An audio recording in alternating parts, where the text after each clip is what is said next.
Everyone, ಎಲ್ಲರೂ ಹೇಗಿದ್ದೀರಾ? ನೀವು already Star Suvarna Super Star episode ನೋಡಿದ್ದೀರಾ ಅಂತ ಅಂದ್ಕೊಳ್ತೀನಿ. ನೋಡಿಲ್ಲ ಅಂದರೆ please do check it out. ನನ್ನ ಇನ್ಸ್ಟಾಗ್ರಾಮ್ ಅಕೌಂಟಲ್ಲಿ ಲಿಂಕ್ ಇದೆ, ಹಾಗೆ ಹಾಟ್ಸ್ಟಾರಲ್ಲಿ ಕೂಡ ನೀವು ಅದನ್ನ ನೋಡ್ಬೋದು. ಆ ಎಪಿಸೋಡಲ್ಲಿ ಶಾಲಿನಿ ಮ್ಯಾಮ್ ಅವರ ಎಂಟೈರ್ ಲುಕ್ ಸುಹಾ ಡಿಸೈನರ್ಸ್ ಕಡೆಯಿಂದನೇ ಪ್ರೆಸೆಂಟ್ ಮಾಡಿದ್ದು. ಅದರ ಹಿಂದೆ ಏನೇನು ನಡೀತು, ನಾವು ಸ್ಯಾರಿಗೆ ಫ್ಯಾಬ್ರಿಕ್ ಹೇಗೆ ಚೂಸ್ ಮಾಡಿದ್ವಿ, ಬ್ಲೌಸ್ ಹೇಗೆ ಸ್ಟಿಚ್ ಮಾಡಿದ್ವಿ, ಸ್ಲೀವ್ಸ್ ಹೇಗೆ ಪ್ರೆಸೆಂಟಬಲ್ ಆಗಿ ಕಾಣಿಸೋ ಥರ ಮಾಡಿದ್ವಿ, ಆಕ್ಸೆಸರೀಸ್ ಹೇಗೆ ಮ್ಯಾಚ್ ಮಾಡಿದ್ವಿ ಅನ್ನೋ ಕಂಪ್ಲೀಟ್ ಡೀಟೇಲ್ಸ್ ಈ ವಿಡಿಯೋದಲ್ಲಿದೆ. ಸೊ ಕೊನೆವರೆಗೂ ಮಿಸ್ ಮಾಡದೆ ನೋಡಿ. ಫ್ಯಾಬ್ರಿಕ್ ಸೋರ್ಸಿಂಗು ಮುಂಚೆ ನನಗಿದ್ದ ಐಡಿಯಾಸ್ನೆಲ್ಲ ನಾನು ಕೆಲವೊಂದು ವೆಂಡರ್ಸಿಗೆ ಕಳಿಸಿದೆ. ಅದರಲ್ಲಿ ನನ್ನ ಐಡಿಯಾಸ್ಗೆ ಮ್ಯಾಚ್ ಆಗುವಂಥ ಕಡೆ ಹೋಗಿ ಕಲರ್ಸ್ ಎಲ್ಲ ಆಪ್ಷನ್ಸ್ ಚೆಕ್ ಮಾಡಿ ಈ ಕಲರ್ ಶಾಲಿನಿ ಮ್ಯಾಮ್ ಅವ್ರಿಗೆ ಆ್ಯಪ್ಟಾಗಿ ಕಾಣಿಸುತ್ತೆ ಅಂತ ಸೆಲೆಕ್ಟ್ ಮಾಡಿದೆ. ಈ ಸ್ಟೋರಲ್ಲಿ ನನಗೆ ತುಂಬ ಆಪ್ಷನ್ಸ್ ಕೊಟ್ಟರು, ಫ್ಯಾಬ್ರಿಕ್ಸ್ ತುಂಬ ಚೆನ್ನಾಗಿತ್ತು. ಆ್ಯಂಡ್ ದೆನ್ ಟ್ರಯಲ್ ಮಾಡಿ ಇದನ್ನ ಫೈನಲೈಸ್ ಮಾಡಿದೆ. ಆ್ಯಂಡ್ ಎಲ್ಲರೂ ತುಂಬ ಚೆನ್ನಾಗಿ ಕೋಆರ್ಡಿನೇಟ್ ಮಾಡಿದ್ರು. ನಿಮಗೇನಾದರೂ ಫ್ಯಾಬ್ರಿಕ್ ಸೋರ್ಸಿಂಗಿಗೆ ಈ ಸ್ಟೋರ್ ಡೀಟೇಲ್ಸ್ ಬೇಕಂದರೆ just put it in the comment section. ನಾನು ನಿಮಗೆ ಲಿಂಕ್ ಕಳಿಸ್ಕೊಡ್ತೀನಿ, ಅಡ್ರೆಸ್ ಕೂಡ ಕಳಿಸ್ಕೊಡ್ತೀನಿ. ನೀವೇನಾದರೂ ಈ ಥರ ಫ್ಯಾಬ್ರಿಕ್ ತೊಗೊಳ್ಬೇಕು ಅಂತಿದ್ರೆ ನೀವು ಅದೇ ಸ್ಟೋರಿಗೆ ಹೋಗ್ಬೋದು, ನಿಮ್ಗೆ ಕೂಡ ಹೆಲ್ಪ್ ಆಗುತ್ತೆ. ಸೊ ನಾನು ನನ್ನ ಮೇಲೆ ಟ್ರೈ ಮಾಡಿ ಎಷ್ಟು ಮೀಟರ್ಸ್ ಬೇಕಾಗ್ಬೋದು ಅಂತ ಎಲ್ಲ ಚೆಕ್ ಮಾಡಿ ಈ ಫ್ಯಾಬ್ರಿಕ್ನ ಫೈನಲೈಸ್ ಮಾಡಿ ತಗೊಂಡೆ. ಸೊ ಫ್ಯಾಬ್ರಿಕ್ ಪರ್ಚೇಸ್ ಆಗಿದ ತಕ್ಷಣವೇ ಸೈಮಲ್ಟೇನಿಯಸ್ ಆಗಿ ಸ್ಟಿಚಿಂಗ್ ಕೂಡ ಸ್ಟಾರ್ಟ್ ಆಯಿತು. ಹಾಗೆ ನಾನು ಆಕ್ಸೆಸರೀಸ್ ಪರ್ಚೇಸ್ ಮಾಡೋಕ್ಕೆ ಕೂಡ ಸ್ಟಾರ್ಟ್ ಮಾಡಿದೆ. ಸ್ಯಾರಿ ಡಾರ್ಕ್ ಕಲರ್ ಆಗಿರೋದ್ರಿಂದ ನಾನು ಅದಕ್ಕೆ ಕಾಂಟ್ರಾಸ್ಟ್ ಆಗಿ ಲೈಟ್ ಯೆಲ್ಲೋ ಶೇಡ್ನ ಮ್ಯಾಚ್ ಮಾಡಿದೆ. ಅದನ್ನು ಸಹ ನನ್ನ ಮೇಲೆ ಟ್ರೈ ಮಾಡಿ ನಮ್ಮ ಮಮ್ಮಿ ಅಪ್ರೂವಲ್ ಎಲ್ಲ ತೊಗೊಂಡು ಫೈನಲೈಸ್ ಮಾಡಿದೆ. ಆಕ್ಸೆಸರೀಸ್ನ ನಾನು ಮಲ್ಲೇಶ್ವರಂ 8th ಕ್ರಾಸಲ್ಲಿರೋ ಒಂದು ಸ್ಟೋರಲ್ಲಿ ಪರ್ಚೇಸ್ ಮಾಡಿದೆ. Blouse stitching, sarees exact fall ಎಲ್ಲ ಒಟ್ಟೊಟ್ಟಿಗೆ ನಡೀತಾ ಇತ್ತು. ಅದ್ರ ಜೊತೆಗೆ ಸ್ಲೀವ್ಗೆ ಒಂದು 3D ಡಾಲ್ ಕೊಡೋಣ ಅಂತ ಯೋಚನೆ ಮಾಡಿದ್ವಿ. ಬಿಕಾಸ್ ಸ್ಯಾರಿಯಲ್ಲಿ ಕಂಪ್ಲೀಟಾಗಿ ಡಾಲ್ಸ್ ಇದ್ದಿದ್ದರಿಂದ ಸ್ಲೀವ್ಸ್ಗೂ ಅದನ್ನೇ ಕೊಟ್ಟರೆ ಆ್ಯಪ್ಟ್ ಆಗಿರುತ್ತೆ ಅಂತ ಯೋಚನೆ ಮಾಡಿ ಚಿಕ್ಕಪೇಟೆಗೆ ಹೋಗಿ ಒಂದು ಚಿಕ್ಕ ಸ್ಟೋರಲ್ಲಿ ಹುಡುಕ್ತಾ ನಮಗೆ ಒಂದು ಇಂಡಿಯನ್ ಡಾಲ್ ಸಿಕ್ತು. ಇಂಡಿಯನ್ ಡಾಲ್ ಅಂತ ಏನಕ್ಕೆ ಮೆನ್ಷನ್ ಮಾಡ್ತಾ ಇದ್ದೀನಿ ಅಂದರೆ ಲೈಕ್ ಬಾರ್ಬಿ ಡಾಲ್ ಅಲ್ಲ, ಇಟ್ಸ್ ಕಂಪ್ಲೀಟ್ ಒಂದು ಆಕ್ಸೆಸರೀಸ್ ಎಲ್ಲ ಆಲ್ರೆಡಿ ಇರೋ ಅಂಥ ಇಂಡಿಯನ್ ಡಾಲ್ ಸಿಕ್ತು ನನಗೆ ಪ್ಲೇನ್ ಆಗಿ. ಅದನ್ನು ತಗೊಂಡು ಅದಕ್ಕೆ ನಾವು ಡ್ರೆಸ್ಅಪ್ ಮಾಡಿದ್ವಿ. ಇನ್ನೊಂದು ಚಿಕ್ಕ ಇನ್ಫಾರ್ಮೇಷನ್ ನಾನು ಇವಾಗಲೇ ಕೊಟ್ಬಿಡ್ತೀನಿ. ಇದು ಸ್ಟಾರ್ಟ್ ಮಾಡಿದಾಗ ಲೈಕ್ ತುಂಬ ಲೇಟ್ ಆಗ್ತಾಯಿತ್ತು, ಮಿಡ್ ನೈಟ್ ಎಲ್ಲ ಸ್ಟಿಚ್ ಮಾಡ್ತಾಯಿದ್ವಿ, ಇಲ್ಲ ಬೆಳಗ್ಗೆ ಅರ್ಲಿ ಮಾರ್ನಿಂಗೇ ಸ್ಟಾರ್ಟ್ ಮಾಡ್ತಾಯಿದ್ವಿ. ಸೊ ಅದರಿಂದ ಎಷ್ಟೊಂದು ಕ್ಲಿಪ್ಸ್ ನಾನು ಆ್ಯಡ್ ಮಾಡೋಕ್ಕಾಗಿಲ್ಲ. ಆದಷ್ಟು ಎಷ್ಟು ರೆಕಾರ್ಡ್ ಮಾಡೋಕ್ಕಾಗುತ್ತೆ ಅಷ್ಟು ಮಾಡಿ ನಾನು ಈ ವ್ಲಾಗಲ್ಲಿ ಆ್ಯಡ್ ಮಾಡಿದ್ದೀನಿ. Okay, let's get back to the vlog. Doll purchase ಆಗಿದ ತಕ್ಷಣವೇ ಅಲ್ಲೇ ಇನ್ನೊಂದು ಸ್ಟೋರ್ಗೆ ಹೋಗಿ ಬನಾರಸ್ ಫ್ಯಾಬ್ರಿಕ್ ತೊಗೊಂಡ್ವಿ ಆರೆಂಜ್ ಕಲರಲ್ಲಿ. ಸೊ ಸ್ಕರ್ಟ್, ಬ್ಲೌಸ್ ಮತ್ತು ದುಪ್ಪಟ್ಟ ಕೂಡ ಡಾಲ್ಗೆ ನಾವು ಆರೆಂಜ್ ಕಲರೇ ಚೂಸ್ ಮಾಡಿ ಸ್ಟಿಚ್ ಮಾಡಿದ್ವಿ. ನಮ್ಮಮ್ಮ ಕೂಡ ಹೆಲ್ಪ್ ಮಾಡಿದ್ರು, ಕೈಯಲ್ಲೇ ಎಲ್ಲ ಸ್ಟಿಚ್ ಮಾಡಿದ್ದು ಡಾಲ್ಗೆ. ಆ್ಯಂಡ್ ನೀವು ನೋಡ್ಬೋದು ಹೇಗೆ ಸ್ಟಿಚ್ ಮಾಡ್ತಾ ಇದ್ದೀವಿ ನಾವು ಅಂತ. ಅದನ್ನೆಲ್ಲ ಸೇರಿಸಿ ಬನಾರಸಿ ಬ್ಯೂಟಿಫುಲ್ ಡಾಲ್ ಆಗಿ ಅದು ರೆಡಿ ಆಯಿತು. ಆಗ ಡಾಲ್ ಇಟ್ಟು ನೋಡಿದಾಗ ತುಂಬ ಇಂಡಿಯನ್ ಲುಕ್ಕಾಗಿ ಕಾಣಿಸ್ತಾ ಇತ್ತು. And it was very beautiful by the way. But ನಮ್ಮ ಸ್ಯಾರಿ ಶಿಫಾನ್ ಆಗಿರೋದ್ರಿಂದ ತುಂಬ ಇಂಡಿಯನ್ ಲುಕ್ ಸ್ಲೀವ್ಸ್ ಮೇಲೆ ಹೋದಾಗ ಅದಕ್ಕೂ ಸ್ಲೈಟಾಗಿ ಡಿಫ್ರೆನ್ಸ್ ಕಾಣಿಸುತ್ತೆ ಅಂತ ಯೆಲ್ಲೋ ಕಲರ್ ನೆಟ್ ಮೇಲೆ ನಾವು ಏನು ಆಕ್ಸೆಸರೀಸ್ ಕೊಟ್ಟಿದ್ದೀವಿ ಯೆಲ್ಲೋ ಕಲರ್ ಅದಕ್ಕೆ ಮ್ಯಾಚ್ ಆಗುತ್ತೆ ಅಂತ ಯೆಲ್ಲೋ ಕಲರ್ ನೆಟ್ ತೊಗೊಂಡು ಅದ್ರ ಸುತ್ತ ಲೇಸ್ ಹಾಕಿ ಪರ್ಪಲ್ ಕಲರಲ್ಲಿ ಆ ಸ್ಕರ್ಟ್ ಸುತ್ತ ಮತ್ತೆ ಒಳಗಡೆಯಿಂದ ಇನ್ನೊಂದು ಸ್ಟಿಚ್ ಹಾಕಿದ್ವಿ. ಬನಾರಸಿ ಫ್ಯಾಬ್ರಿಕ್ ಏನಿದೆ ಅದಕ್ಕಿಂತ 1.5 ಇಂಚು ಉದ್ದದಲ್ಲಿ ನೆಟ್ನ ಸ್ಟಿಚ್ ಮಾಡಿದ್ವಿ, ಒಂದು ಸ್ವಲ್ಪ ಎನ್ಹ್ಯಾನ್ಸ್ ಆಗಿ ಕಾಣಿಸ್ಲಿ ಡಾಲ್ ಅಂತ.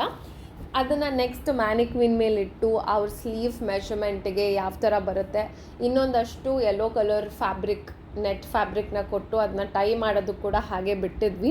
ಇಟ್ ವಾಸ್ ಕ್ವೈಟ್ ಡಿಫಿಕಲ್ಟ್, ಕೈಯಲ್ಲೇ ಸ್ಟಿಚ್ ಮಾಡಬೇಕಿತ್ತು. ಡಾಲ್ ಆಲ್ರೆಡಿ ರೆಡಿ ಇದ್ದಿದ್ದರಿಂದ ಕೈಯಲ್ಲೇ ಸ್ಟಿಚ್ ಮಾಡೋಕ್ಕೆ ತುಂಬ ಟೈಮ್ ತೊಗೋದು. But I had lot of fun. ನಮ್ಮಮ್ಮ ಕೂಡ ತುಂಬ ತಲೆಯೆಲ್ಲ ಓಡಿಸಿ ಇಷ್ಟಪಟ್ಟು ಸ್ಟಿಚ್ ಮಾಡಿದ್ರು. ಆ ಡಾಲ್ನ ನಾವು ನಮ್ಮ ಶಾಪಲ್ಲಿ ಡಿಸ್ಪ್ಲೇ ಕೂಡ ಇಟ್ಟಿದ್ವಿ. ನಮ್ಮ ಫೈನಲ್ ಡೇಟ್ ಇನ್ನೊಂಚೂರು ಮುಂದೆ ಇತ್ತು, ಎಪಿಸೋಡ್ ಡೇಟ್. ಸೊ ಅದಕ್ಕೋಸ್ಕರ ಡಿಸ್ಪ್ಲೇ ಕೂಡ ಇಟ್ಟಿದ್ವಿ. ಬ್ಲೌಸ್ ಇನ್ನೂ ಸ್ಟಿಚ್ ಆಗ್ತಾ ಇತ್ತು ಆವಾಗ. ಯಾರ್ಯಾರು ವಾಕಿನ್ ಕ್ಲೈಂಟ್ಸ್ ಬರ್ತಾರೆ ಅವ್ರಿಗೆಲ್ಲ ತುಂಬ ಇಷ್ಟ ಆಗ್ತಾ ಇತ್ತು. ಅದು ನಿಮ್ಮ ಶಾಪಿಗೆ ಇದೇ ಮೇನ್ ಅಟ್ರಾಕ್ಷನ್ ಅಂತೆಲ್ಲ ಹೇಳ್ತಾ ಇದ್ರು. ಅದು ನಮಗೆ ಖುಷಿ ಕೊಡ್ತಾ ಇತ್ತು. ಹಾಗೆ ನಾವು ಅವಾಗ ಯಾರಿಗೂ ಹೇಳಿರಲಿಲ್ಲ ಈ ಥರ ನಾವು ಇದಕ್ಕೋಸ್ಕರ ಮಾಡ್ತಾಯಿದ್ವಿ, ಒಂದು ಶೋಗೆ ಅಥವಾ ಒಬ್ಬರು ಸೆಲೆಬ್ರಿಟಿಗೆ ಮಾಡ್ತಾಯಿದ್ದೀವಿ ಅಂತ ಹೇಳಿರಲಿಲ್ಲ. ಎವ್ರಿ ಟೈಮ್ ಕೈಯಲ್ಲೇ ಸ್ಟಿಚ್ ಮಾಡಬೇಕಾದ್ರೆ ತುಂಬ ಲೇಟ್ ಆಗ್ತಾ ಇದೆ ಅಂತ ಅಂದ್ಕೊಳ್ತಾ ಇದ್ವಿ.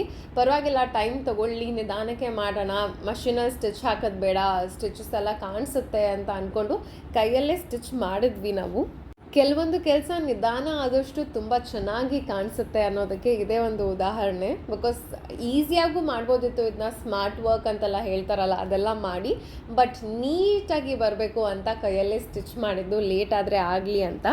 ನೀವೇನಾದರೂ ಈ ವಿಡಿಯೋ ಇನ್ನೂ ನೋಡ್ತಾ ಇದ್ದರೆ ನಿಮ್ಮ ಮನೇಲಿ ಯಾವುದೇ ಥೀಮ್ ಇರುವಂಥ ಒಂದು ಫಂಕ್ಷನ್ ಆಗಲಿ ಅಥವಾ ಯಾವುದೇ ರೀತಿ ಚಿಕ್ಕದಾಗಲಿ ದೊಡ್ಡದಾಗಲಿ ಏನೇ ಆದರೂ you can come to Suha designers and you can tell ನಿಮಗೆ ಏನು ಬೇಕು ಎಕ್ಸಾಕ್ಟಾಗಿ. We will try to give you 101%. ನಿಮಗೆ ಯಾವ ಥರ ಬೇಕು ಅದಕ್ಕಿಂತ ಒಂದು ಪಟ್ಟು ಹೆಚ್ಚೇ ಕೊಡೋದಕ್ಕೆ ನಾವು ಟ್ರೈ ಮಾಡ್ತೀವಿ. ಅದನ್ನು ನೀವು ಹಾಕ್ಕೊಂಡು ಎಷ್ಟು ಖುಷಿ ಪಡ್ತಿರೋ ಇಲ್ವೋ ನಮಗೆ ಗೊತ್ತಿಲ್ಲ. ನೀವು ಹಾಕ್ಕೊಂಡಿದ್ದೀರಾ, ನಿಮ್ಗೆ ಇಷ್ಟ ಆಯಿತು ಅಂತ ಕೇಳೋದ್ರಲ್ಲೇ ನಮಗೆ ತುಂಬ ಖುಷಿ ಇರುತ್ತೆ. ಅದನ್ನ ನೋಡೋದ್ರಲ್ಲಿ ಇನ್ನೂ ಜಾಸ್ತಿ, ಇಷ್ಟೊಂದು ಚೆನ್ನಾಗಿ ಬಂದಿದೆಯಾ ಅಂತ ನೋಡೋದ್ರಲ್ಲಿ ಇನ್ನೂ ಜಾಸ್ತಿ ಖುಷಿ ನಾವು ಪಡ್ತೀವಿ.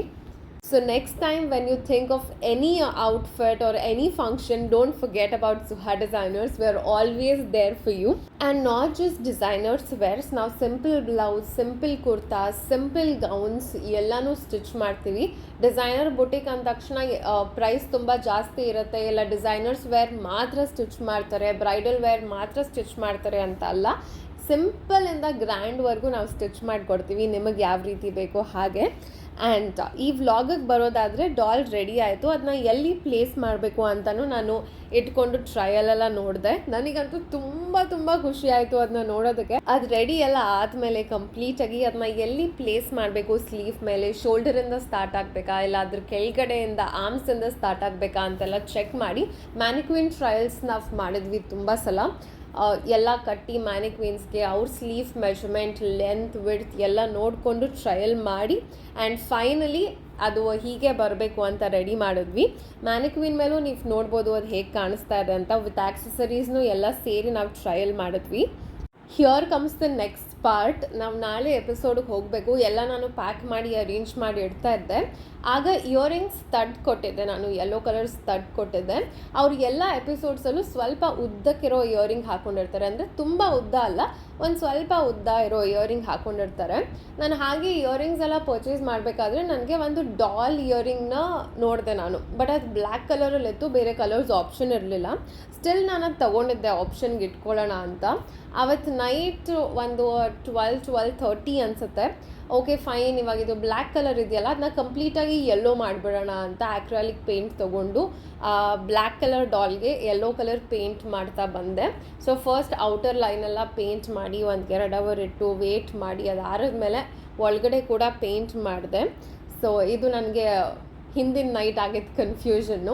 ಲೈಕ್ ಎರಡೂ ಇಟ್ಟಿದ್ದೆ ನಾನು ಅವತ್ತಿನ ಎಪಿಸೋಡ್ಗೆ ಹೋಗಬೇಕಾದ್ರೆ ಅವ್ರು ಯಾವುದು ಟ್ರಯಲ್ ಮಾಡಿದಾಗ ಚೆನ್ನಾಗಿರುತ್ತೆ ಅದು ಹಾಕ್ಕೊಳ್ಳಿ ಅಂತ. ಅದು ಅವ್ರಿಗೆ ಸರ್ಪ್ರೈಸ್ ಎಪಿಸೋಡ್ ಆಗಿದ್ದರಿಂದ ನಾವು ಹೋಗಿ ಅವ್ರಿಗೆ ಕ್ಯಾರವನ್ ಒಳಗಡೆ ಓಕೆ ಇದು ಹಾಕ್ಕೊಳ್ಳಿ, ಇದು ಹಾಕ್ಕೊಂಡ್ರೆ ಹೇಗೆ ಕಾಣಿಸುತ್ತೆ ಅನ್ನೋ ನೋಡೋ ಆಪ್ಷನ್ ಇರಲಿಲ್ಲ ನಮಗೆ. ಅದಕ್ಕೋಸ್ಕರ ನಾನು ಎರಡೂ ಕೂಡ ಇಟ್ಟಿದ್ದೆ. ಆ್ಯಂಡ್ ಆಲ್ಸೋ ಆ ಚಾನಲಲ್ಲಿ ಐಶ್ವರ್ಯ ಅಂತ ಒಬ್ಬರಿದ್ರು, ಅವ್ರು ನನಗೆ ತುಂಬ ಚೆನ್ನಾಗಿ ಕೋಆರ್ಡಿನೇಟ್ ಮಾಡ್ತಾಯಿದ್ರು. ಡೇ 1 ಮೆಷರ್ಮೆಂಟ್ ಕಳಿಸ್ಕೊಡೋದ್ರಿಂದ ಹಿಡಿದು ನನಗೆ ಏನೇ ಕನ್ಫ್ಯೂಷನ್ಸ್ ಇತ್ತು ಎಲ್ಲನೂ ಕ್ಲಾರಿಫೈ ಮಾಡ್ತಾ ಬಂದರು.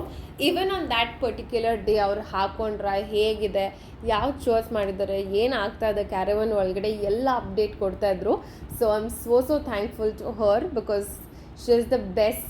ಅವತ್ತಿನ ದಿನಕ್ಕೆ ನನಗೆ from the day 1 she is best. But still ಅವತ್ತಿನ ದಿನ ಅವ್ರಿಗೆ ಅಪ್ಡೇಟ್ ಕೊಡೋದೆಲ್ಲ ನೆಸೆಸಿಟಿ ಇರಲಿಲ್ಲ. But still she did because I was so tensed. ಏನಾಗ್ತಾಯಿದೆ ಒಳಗಡೆ, ಟ್ರಯಲ್ ಆಯಿತಾ, ಫಿಟ್ಟಾಗಿದೆಯಾ, ಅವ್ರಿಗೆ ಸ್ಯಾರಿ ಇಷ್ಟ ಆಯಿತಾ, ಆಕ್ಸೆಸರೀಸ್ ಇಷ್ಟ ಆಯಿತಾ, ಅದು 2 ಇಯರಿಂಗಲ್ಲಿ ಯಾವುದು ಚೂಸ್ ಮಾಡಿದ್ರು, ಹೇರ್ ಯಾವ ಥರ ಮಾಡ್ಕೊಂಡಿದ್ದಾರೆ, ಆಕ್ಸೆಸರೀಸ್ ಹಾಕ್ಕೊಂಡಿದ್ದಾರಾ ಇಲ್ವಾ ಅಂತೆಲ್ಲ ಕನ್ಫ್ಯೂಷನ್ಸ್ನ ಅವರೇ ಕ್ಲಿಯರ್ ಮಾಡ್ತಾಯಿದ್ರು ನನಗೆ. ಆ್ಯಂಡ್ ಈ ವಿಡಿಯೋಗೆ ಬರೋದಾದರೆ ಒಂದು ಸ್ವಲ್ಪ ಟೈಮ್ ತೊಗೊಳ್ತು ನನಗೆ ಪೇಂಟಿಂಗ್ ಎಲ್ಲ ಮಾಡೋ ಅಷ್ಟರಲ್ಲಿ. ನಿಧಾನಕ್ಕೆ ಪೇಂಟೆಲ್ಲ ಮಾಡಿ ಅದು ಆರಿ ಮತ್ತೆ ಒಳಗಡೆ ಪೇಂಟ್ ಮಾಡಿ ಅದಿಟ್ಟು ನೆಕ್ಸ್ಟ್ ಡೇನೇ ಶೂಟ್ ಇದ್ದಿದ್ದರಿಂದ ಬೇಗ ಕ್ವಿಕ್ಕಾಗಿ 1 ಅವರಲ್ಲಿ ಮಲಗಿ ಎದ್ದು ನನ್ನ ಪ್ಯಾಕಿಂಗ್ ಎಲ್ಲ ಏನಿದೆ ನಾನು ಆವಾಗಲೇ ಮಾಡ್ಕೊಂಡಿದ್ದು. ಎದ್ದಾಗ usually I don't keep anything for next day. ಏನೇ ಇದ್ದರೂ ನಾನು ಸ್ವಲ್ಪ ಆರ್ಗನೈಸ್ಡ್ ಹಿಂದಿನ ದಿನಾನೇ ಎಲ್ಲ ನೀಟಾಗಿ ಇಟ್ಟಿರ್ತೀನಿ. ಇದು ಬೇಕು ಹೊರಡೋದಕ್ಕೆ, ಇದನ್ನೆಲ್ಲ ನೀಟಾಗಿ ಎತ್ತಿಡಬೇಕು, ಕನ್ಫ್ಯೂಷನ್ಸ್ ಇರಬಾರ್ದು, ಲಾಸ್ಟ್ ಮಿನಿಟ್ ಗಡಿಬಿಡಿ ಇರಬಾರ್ದು ಅನ್ನೋ ಥರ ನಾನು ಇಟ್ಟಿರ್ತೀನಿ. ಬಟ್ ಅವತ್ತಿನ ದಿನ ಏನೂ ಇಲ್ಲ, ನಂದು ಏನು ನೋಡಿಕೊಂಡೇ ಇರಲಿಲ್ಲ. ಅವ್ರಿಗೆ ಏನು ಬೇಕು, ಎಲ್ಲ ರೆಡಿ ಇದೆಯಾ, ಪ್ಯಾಕ್ ಆಗಿದೆಯಾ ಅಂತ. ಪ್ಯಾಕ್ ಆಗಿರೋದೇ ನಾನು ಒಂದು 4-5 ಸಲ ರೀಚೆಕ್ ಮಾಡ್ಕೊಂಡಿದ್ದೆ. ಆ್ಯಂಡ್ ಪೇಂಟ್ ಮಾಡಬೇಕಾದ್ರೆ ನೀವು ನೋಡಬೇಕು, ನನ್ನ ತಲೆಯೆಲ್ಲ ಕೂದಲೆಲ್ಲನೂ ಮಾಡ್ಕೊಂಡಿದ್ದೆ. ಅದು ಬೇರೆ ಹೆಡ್ ವಾಶ್ ಎಲ್ಲ ಮಾಡಿ ಮತ್ತೆ ನನ್ನ ಥಿಂಗ್ಸ್ ಎಲ್ಲ ಇಟ್ಕೊಂಡು and then okay finally ready. ಇನ್ನೇನು ಹೊರಡಬೇಕಾದ್ರೂ ಆಚೆ ಹೋದಾಗಲೂ ನಾನು 1-2 ನಿಮಿಷ ರಿಲ್ಯಾಕ್ಸ್ ಆಗಿ ಓಕೆ ಎಲ್ಲ ಇಟ್ಟಿದ್ದೀನ ಚೆಕ್ ಮಾಡೋಣ ಅಂತ ಮಾಡಿಕೊಂಡು ಹೊರಟಿದ್ದು. ಆ್ಯಂಡ್ ಫೈನಲಿ 2 ಇಟ್ಟೆ. ಯು ಕ್ಯಾನ್ ಸಿ ಅದು ಯಾವ ಥರ ಬಂದಿದೆ ಅಂತ. ಇವಾಗ ನೋಡ್ತಾ ಇರೋದು ನೀವು ಆ ದಿನ ಬೆಳಗ್ಗೆ ನಾನು ಒಂದು 5:30ಗೆ ಎದ್ದು ಫ್ರೆಶ್ ಅಪ್ ಎಲ್ಲ ಆಗಿ ಸೊ ಮತ್ತೆ ರೀಚೆಕ್ ಮಾಡ್ತಾ ಇರೋದು, ಅದು ಎಲ್ಲನೂ ಇಟ್ಟಿದ್ದೀನ ಅಂತ ರೀಚೆಕ್ ಮಾಡ್ತಾ ಇರೋದು. ಆ್ಯಂಡ್ ಆಲ್ಸೋ ಇನ್ನೊಂದು ಇನ್ಫಾರ್ಮೇಷನ್, ಅವರು ಬ್ಲ್ಯಾಕ್ ಕಲರ್ ಇಯರಿಂಗ್ ಹಾಕ್ಕೊಂಡಿರಲಿಲ್ಲ, ಸ್ಟಡ್ ಹಾಕ್ಕೊಂಡಿದ್ರು. ಬಟ್ ನನಗೇನು ರಿಗ್ರೆಟ್ ಇಲ್ಲ ಅಷ್ಟೊಂದೆಲ್ಲ ಟೈಮ್ ವೇಸ್ಟ್ ಮಾಡಿದೆ ಅಂತ, ಬಿಕಾಸ್ ಐ ಫೆಲ್ಟ್ ನನಗೇನು ಅನಿಸ್ತು ನಾನು ಅದನ್ನು ಬೆಸ್ಟ್ ಕೊಡೋದಕ್ಕೆ ಟ್ರೈ ಮಾಡಿದ್ದೆ. ಆ್ಯಂಡ್ ಅವರಿಗೆ ಆ ಸ್ಯಾರಿಗೆ ಯಾವ್ದು ಚೂಸ್ ಆಯಿತು, ಅವ್ರ ಫೇಸಿಗೆ ಯಾವುದು ಚೆನ್ನಾಗಿ ಕಾಣಿಸ್ತಾ ಇತ್ತು ಅದು ಹಾಕ್ಕೊಂಡಿದ್ದಾರೆ. ಪ್ರತಿಯೊಂದು ಡೀಟೇಲಿಂಗಲ್ಲೂ ಎಲ್ಲೂ ಏನೂ ಮಿಸ್ ಆಗಬಾರ್ದು ಅಂತ ಅಷ್ಟೊಂದು ಕಾಳಜಿ ವಹಿಸಿ ಎಲ್ಲರೂ, ನಾನು, ನಮ್ಮ ತಾಯಿ, ನನ್ನ ತಂಗಿ ಮತ್ತು ನಮ್ಮ ಟೀಮ್ ಎಲ್ಲರೂ ಸಪೋರ್ಟಿಂದನೂ ಇದನ್ನ ಕಂಪ್ಲೀಟ್ ಮಾಡಿದ್ವಿ ಈ ಟಾಸ್ಕ್ನ. ಹಾಗೆ ನೀವು ಈ ವ್ಲಾಗ್ ಎಂಡಲ್ಲಿ ನೋಡ್ಬೋದು ಅವ್ರು ಯಾವ ರೀತಿ ಎಂಟ್ರಿ ತೊಗೊಂಡಿದ್ದಾರೆ, ಟಾಪ್ ಟು ಬಾಟಮ್ ಹೇಗೆ ಕಾಣಿಸ್ತಾರೆ, ಹೇಗೆ ಖುಷಿಯಾಗಿ ಅವರು ಹಾಕ್ಕೊಂಡಿದ್ದಾರೆ ಅಂತ. And also the best part is Shalini ma'am asked me that ಈ ಔಟ್ಫಿಟ್ನ ಕಂಪ್ಲೀಟಾಗಿ ನಾನೇ ಇಟ್ಕೊಳ್ಳ ಅಂತ. ಅದು ನಮಗೆಲ್ಲರಿಗೂ ತುಂಬ ತುಂಬ ಖುಷಿ ಕೊಡ್ತು, ಬಿಕಾಸ್ ಅವ್ರು ಇಟ್ಕೊಳ್ಳೋ ಅಷ್ಟು ತುಂಬ ಚೆನ್ನಾಗಿ ನಾವು ಪ್ರೆಸೆಂಟ್ ಮಾಡಿದ್ವಿ ಅಂತ. ಹಾಗೆ ನಾನು ಸ್ಟಾರ್ ಸುವರ್ಣಗೆ ವರ್ಕ್ ಮಾಡಿದ್ದು ಫಸ್ಟ್ ಟೈಮ್, ನನಗಂತೂ ತುಂಬ ಖುಷಿ ಇದೆ. ಆ್ಯಂಡ್ ಆ ಚಾನಲಲ್ಲಿ ನನ್ನ ಟ್ರಸ್ಟ್ ಮಾಡಿ ಇದು ಒಂದು ಜವಾಬ್ದಾರಿನ ನನಗೆ ಕೊಟ್ಟಿದ್ದೀರಾ, ಅದನ್ನ ನಾನು ಚೆನ್ನಾಗಿ ನಿಭಾಯಿಸಿದ್ದೀನಿ ಅಂತ ನಾನು ಅಂದ್ಕೊಳ್ತೀನಿ. ಹಾಗೆ ಈ ವ್ಲಾಗ್ ಯಾರ್ಯಾರು ನೋಡ್ತಾ ಇದ್ದೀರಾ, ನಮ್ಮ ಕ್ಲೈಂಟ್ಸ್ ಯಾರ್ಯಾರಿದ್ದಾರೆ ಅವ್ರಿಗೂ ಕೂಡ thank you so much, because ನಿಮ್ಮಿಂದಾನೇ ನಾವು ಇಲ್ಲಿ ತನಕ ಬೆಳೆದಿರೋದಕ್ಕೆ ಸಾಧ್ಯ. ತುಂಬ ಇನ್ನೂ ಜಾಸ್ತಿ ಬೆಳೆಯೋದಿದೆ, ಇದು ಒಂದು ಫಸ್ಟ್ ಸ್ಟೆಪ್ ಅಷ್ಟೇ ಅಂತ ಹೇಳೋದಕ್ಕೆ ಇಷ್ಟಪಡ್ತೀನಿ. ಈಗ ನೀವು ನೋಡ್ಬೋದು ಶಾಲಿನಿ ಮ್ಯಾಮ್ ಹೇಗೆ ಎಂಟ್ರಿ ತೊಗೊಂಡ್ರು ಆ ಸ್ಯಾರಿಯಲ್ಲಿ, ಹೇಗೆ ಕಾಣಿಸ್ತಾ ಇದ್ದಾರೆ, ಅವ್ರ ಕಂಪ್ಲೀಟ್ ಔಟ್ಫಿಟ್ ಹೇಗೆ ಅವರಿಗೆ ಚೆನ್ನಾಗಿ ಕಾಣಿಸ್ತಾ ಇದೆ ಅಂತ. So don't miss to watch till the end and please blesses. ಇದೇ ಥರ ನಿಮಗೆ ಸಾಕಷ್ಟು ಒಳ್ಳೊಳ್ಳೆ ಕಂಟೆಂಟ್ ಕೊಡೋಕ್ಕೆ ನಾನು ಟ್ರೈ ಮಾಡ್ತೀನಿ. ಈ ಚಾನಲಲ್ಲಿ ತುಂಬ ಕಲಿಯೋ ಥರ ವೀಡಿಯೋಸ್ನೂ ಹಾಕೋದಕ್ಕೆ ಟ್ರೈ ಮಾಡ್ತೀನಿ. Thank you so much. ಇವರು ಹಾಗೂ ತಾಯಿ ಹೇಮ ಅವರು ಅವರ ಬೊಟ್ಟಿಕಲ್ಲಿ ಈ ಎಂಟೈರ್ ಕಾಸ್ಟ್ಯೂಮ್ನ ಡಿಸೈನ್ ಮಾಡಿ ಹೊಲಿದು ಕದ್ದು ಮುಚ್ಚಿ ನನಗೆ ತಂದುಕೊಟ್ಟು, ನನಗೆ ಗೊತ್ತಿಲ್ಲದೇ ಇದನ್ನು ಹಾಕ್ಕೊಂಡೆ. ಸ್ಟೇಜ್ ಮೇಲೆ ಬಂದಮೇಲೆ ನನಗೆ ಗೊತ್ತಾಯಿತು ದಟ್ ಹರ್ಷಿತಾ ಮತ್ತು ಹೇಮ ಅವರು ಕಾಸ್ಟ್ಯೂಮ್ನ ಡಿಸೈನ್ ಮಾಡಿದ್ದಾರೆ ಅಂತ. Thank you so much Harshita. ಹೆಂಗೆ ನನ್ನ ಸೂಪರ್ ಸ್ಟಾರ್